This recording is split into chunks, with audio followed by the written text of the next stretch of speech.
22 अप्रैल 2025 की दोपहर करीब 1:30 बजे पहलगाम की बैसरण घाटी में सब कुछ सामान्य लग रहा था। ठंडी हवा चल रही थी, देवदार के पेड़ खामोश खड़े थे और हरी घास पर बैठे लेफ्टिनेंट विनय नरवाल और उनकी पत्नी हिमांशी अपनी नई जिंदगी के शांत पल को महसूस कर रहे थे। उनकी शादी को सिर्फ 6 दिन हुए थे और दोनों बिना कुछ बोले उस सुकून को जी रहे थे। तभी अचानक जंगल की तरफ से हलचल हुई और कुछ ही पलों में हथियारबंद लोग बाहर आए, जिनके हाथों में राइफलें थीं, और उन्होंने आते ही लोगों को घेर कर एक सवाल पूछना शुरू किया।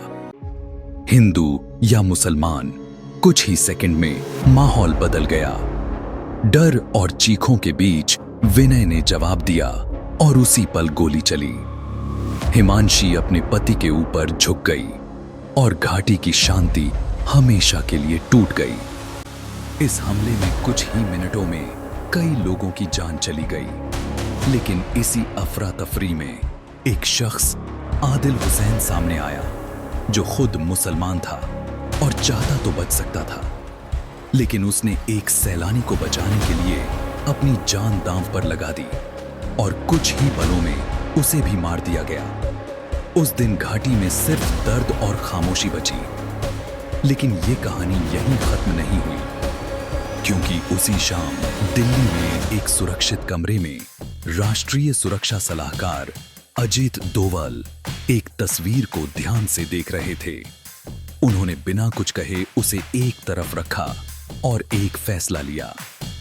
उस वक्त विदेश दौरे पर मौजूद प्रधानमंत्री नरेंद्र मोदी तुरंत देश लौटे और अगले दिन साफ शब्दों में कहा कि जिम्मेदार लोगों को उनकी सोच से भी बड़ी सजा दी जाएगी।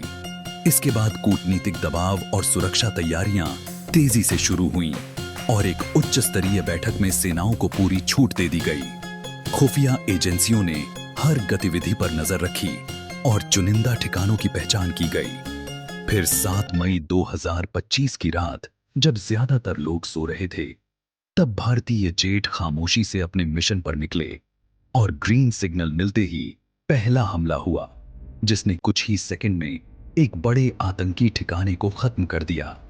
इसके बाद एक एक करके कई ठिकानों पर सटीक वार किए गए और कुछ ही मिनटों में बड़े अड्डे तबाह कर दिए गए।